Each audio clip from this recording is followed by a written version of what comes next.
We looked at our schedules and had 2 weeks between doctor's appointments and said, let's go somewhere. And we decided to go to Florida, and we had dinner with John and Blake, and then headed to Conroe and spent the night at Carrie's house for our first day. And here's little Bunny Avery in her night suit. And then we took off the next morning and headed for New Orleans. Figured we could get at least that far.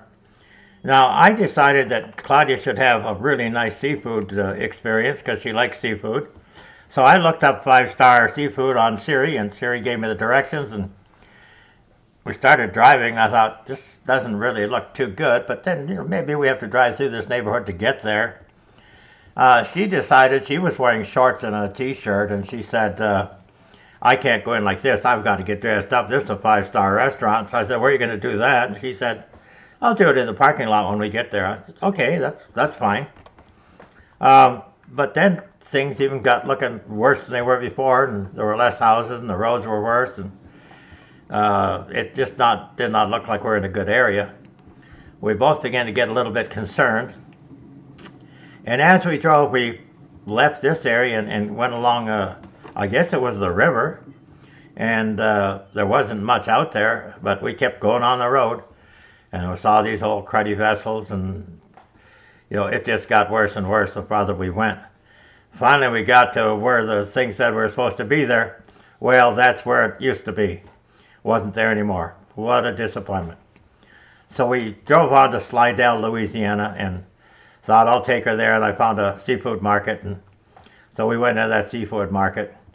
And it was all right. It wasn't special, she said. But she had there a plate of a dozen oysters, and she said they were really good. And I noticed people eating crawfish, and I'd never had that before. She said she liked crawfish, but they were too much work. So I found a video on how you eat crawfish, and maybe I could show her that and she'd learn something new. So I watched this guy in the video on how you eat crawfish. Still didn't turn me on. I'm not much of a fish eater. And it does look like a lot of work. And there's a technique to it, I guess. Anyway, I watched this video.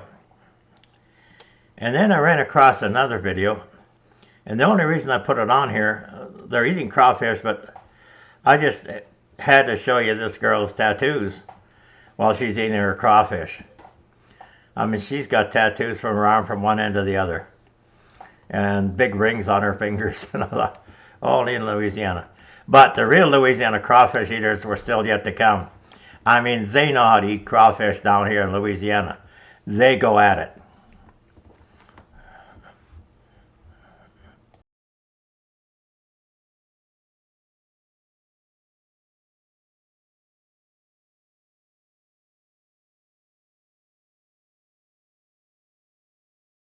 Next day, we drove all the way to Gainesville, Florida. So we were finally there.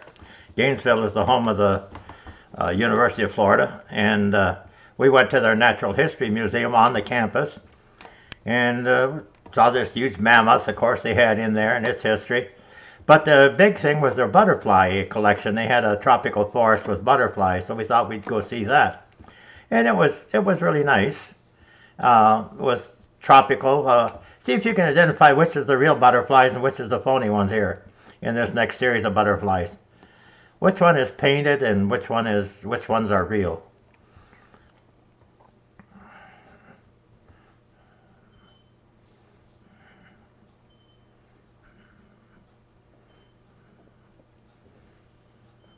Have you guessed yet?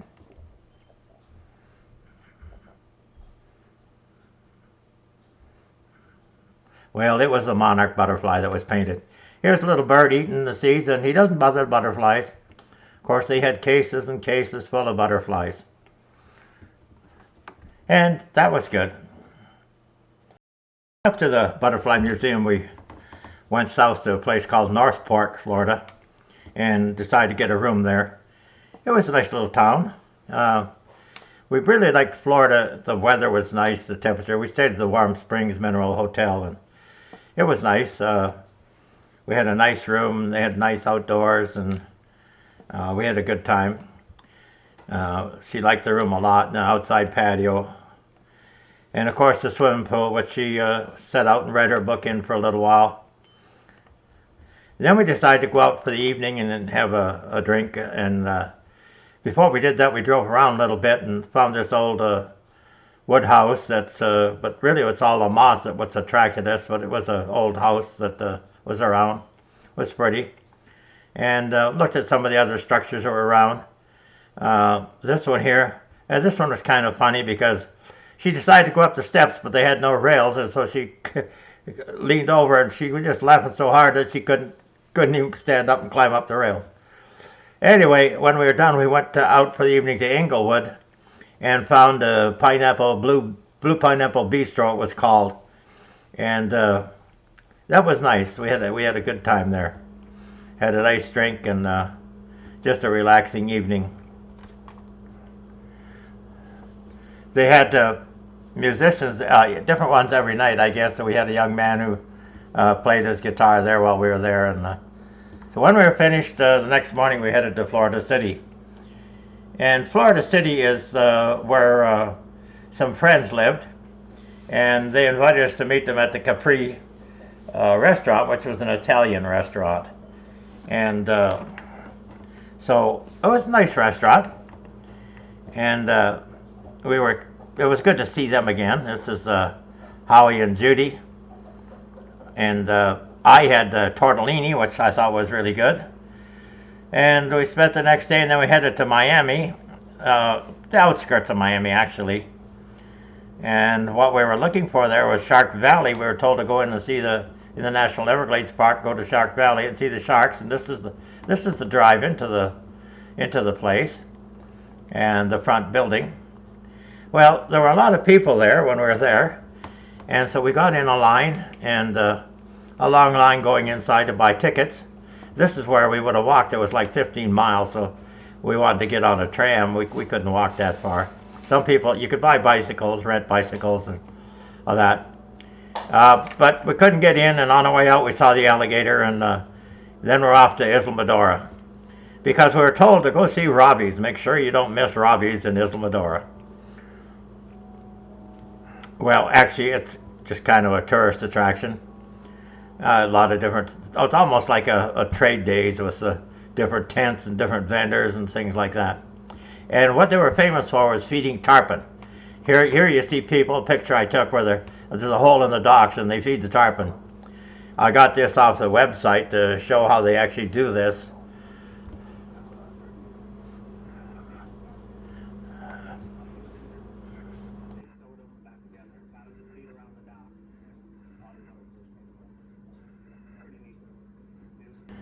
No, we didn't pay to feed the tarpon, but that's what the place was famous for. Lots of wildlife around there in Florida, all over the place. In fact, they have fences to keep the gators off the highways in a lot of places. Anyway, we left there and headed for the Keys. It's a fairly long drive to the Keys. It was about an hour and a half or something like that, maybe 2 hours. And not a lot of scenery, and yet a lot of beautiful water.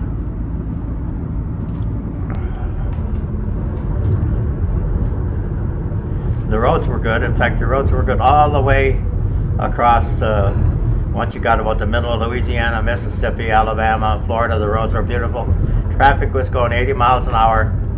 State troopers were standing there watching it go by, even though the speed limit was only 70 or 65 in places. Everybody was traveling 75 to 85, and nobody I ever saw got a ticket. But the drive down the Keys is nice if you're on a sunny day and there's a lot of water to see.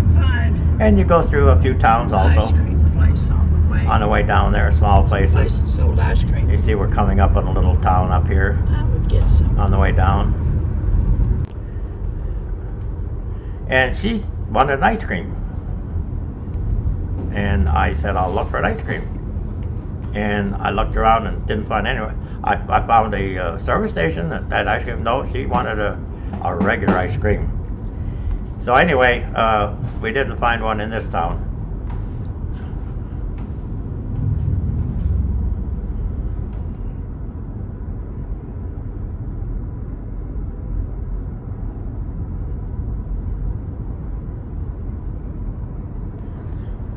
we finally arrived at the Keys and saw a nice beach home on the way in.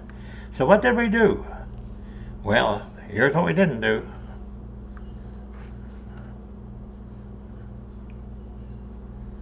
No fishing. Didn't feed any dolphins. Too many spring breakers here. Didn't even tour the city. But we did see the most southernmost part of the United States. Also visited the old Truman House, built in the 1890s. He went down there 11 times. Beautiful place. It was built at that time, the submarine naval base. When we watched that, we started around and we headed home again. It was a nice drive home. We had a lot to see yet. The roads are just beautiful all the way. This was the only bridge, sort of a bridge we had to go over. The water is just a beautiful blue, bluish, greenish blue tint all the way, everywhere down there. It's a very pretty place in terms of the weather. I did not much go for the land area too much. I think Padriano is nicer. This is the old bridge that used to be the only way down to the Keys. It's still there. You can't drive on it, of course. They've taken sections out of it so that nobody can get on it. It'd be too dangerous. But it's still standing all these years after it was built.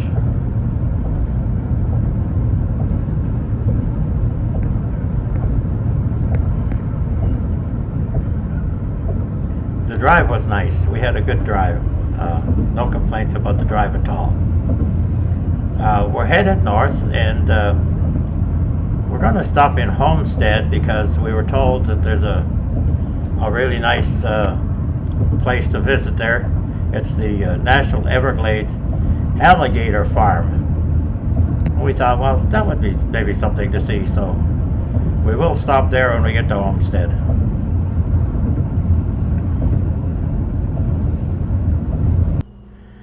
Here we are, and the farm is not too far from us, so we'll just stop in.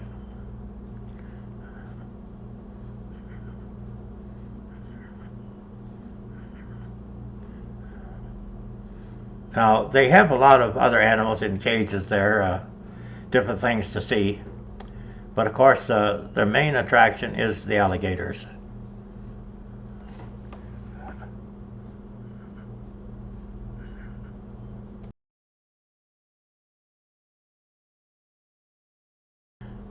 They grow them in cages and take the eggs. If you keep the temperature above 85, they become a male. If they're below that 65, they're a female. Just like sharks. If you feed sharks, they associate food with people. And the only way they understand whether you're something to eat or not is by biting you. Now, alligators do not like eating people, okay? So normally if they do wind up biting you, they're just going to spit you out. But the problem is the damage is done, okay? Now, if you want to be safe with alligators, and okay, now if these rats go underneath the water, that water is very murky, and they cannot see the rat. So what they have is a bunch of sensory nodes around the upper and lower jaw. They can actually detect the smell of the animal, and they can actually taste the water and know where that piece of food is. Out in the wild, alligators eat just about anything. They'll eat insects, they'll eat birds, they'll eat rodents, they'll eat raccoons, possums, they'll even eat the dogs. So if you have dogs and cats and there's a pond in your yard, make sure you keep them fenced in and don't let them go near the pond. Well, the dogs and cats are actually go out. So another one out there. Now, alligators do not swallow underneath the water. That's very difficult for them to do, and the reason they don't do that is because at the back of their throat they have a half. To the Everglades Alligator Farm and Spring are often greeted by the grunts and bellows of alligators during the mating season. But for Bob Freer, it's a familiar sound. Bob is the curator at the Everglades Alligator Farm and has been handling alligators for over 50 years. Hello, I'm Bob Freer. I got my first alligator in 1956. My father actually got it free with a fill up of gasoline at a gas station. I was raised on a dairy farm in upstate New York, and of course it's very chilly there. And so I actually moved down here and became a resident of Florida in 1970. Since 1990, Bob has worked at the farm and has put on a unique performance for its visitors. He wrestles alligators. So what Bob's going to show you now is that an alligator cannot bite what an alligator cannot see. Oh, The concept of wrestling alligators is not new to Florida. It originated when the Seminole tribe would capture live alligators as a source of food and eventually evolved into a tourist attraction by the early 20th century. Out of love for these animals, Feeding here for you in just a couple of minutes. Now, the alligators you see out here are farm-raised alligators. They're used to being fed by people. That makes them much more dangerous than wild alligators. What I have in my hand is a bucket of food. And this really is just a snack for them. That was close. I felt that one. Now, today what we have are farm-raised rodents on the menu, better known as rats. You heard that slap? Alligators can have as much as 2,000 to 3,000 pounds per square inch of biting force. That one's hungry, isn't it? Yes, a little bit. Every time I have to drive home, traffic out there is dangerous. That poor guy's not going to get it, is he?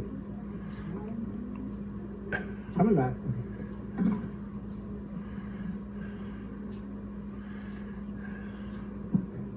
Both legs have got bite marks on them. Both hands. with over 2,000. Now it was fun and educational to see the alligators, but they also had another attraction, and that was an airboat ride through the Everglades. And so we took that.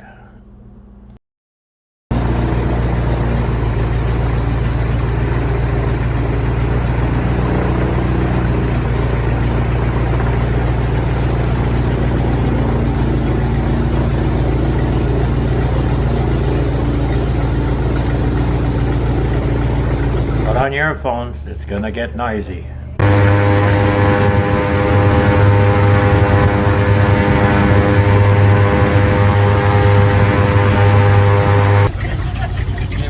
They saved the hats of all the people who were eaten by alligators.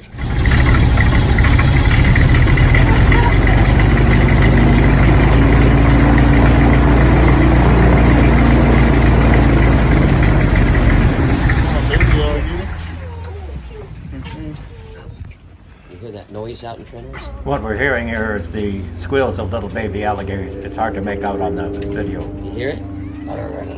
Those are the alligators on the farm. It's a mating call called bellowing. And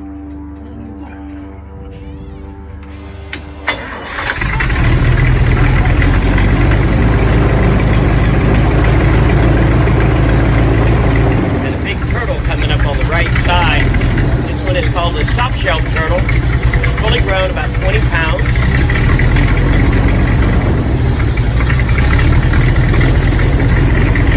Now, soft-shell turtles actually have a hard shell. It's covered with soft, fleshy skin like ours, so they feel soft on the touch. This guy's got a neck that'll stretch out the length of his shell. Oh my God.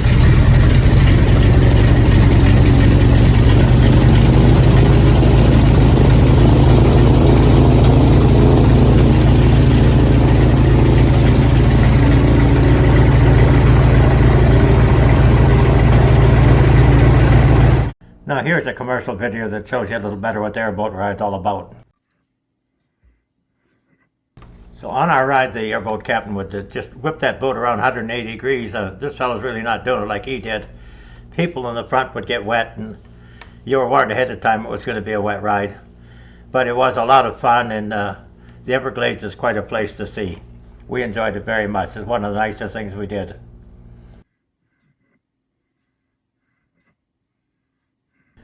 We drove from Homestead all the way up to St. Augustine in a day, and it was a good drive. St. Augustine's the oldest city in the country. It's beautiful Spanish architecture, as you can see from the houses and the buildings here. We enjoyed driving around the town. We stayed there in the evening and stayed in town. We'd head for home the next morning. But the buildings were very clean, the town was very clean, and it's just a nice area to visit. It's a great city to see.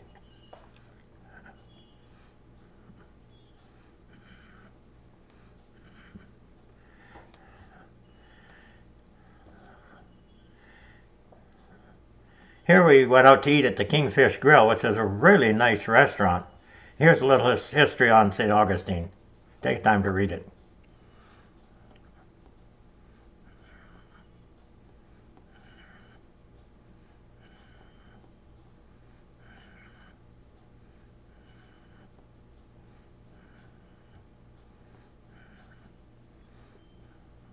It lived up to its name. It was very good food. It was a very nice place to dine out. You can see the front of the building here. It had nice trees around it in a shaded area, or you could sit out under a little roof. A lot of people visit there, eat there. It's right on the river. You can actually sit in chairs if you want to just sit there and watch things go on. And of course, they had a couple of very nice boats, and ours is actually parked here in this next picture. That's the one we're going to buy over there on the far side. But anyway, the next morning we took off and looked in my windshield mirror and saw the sun rise for the first time. On the highway, we ran across this monster boat with 4 motors. And then we got to Baton Rouge the first day. Not bad. Pretty good drive. Time for another seafood restaurant, though. I wanted to fill up Claudia with seafood, so we went to Prain's. Another really nice restaurant, but you wouldn't know by looking at it. It looked like a hole in the wall. But she wanted some gumbo, and she got a beautiful bowl of gumbo. And I'm glad that she had a chance to get it. After we left there, we headed home and got through Houston really remarkably easy on a Saturday morning, and ended back home, and it was a great trip. Hope you enjoyed it.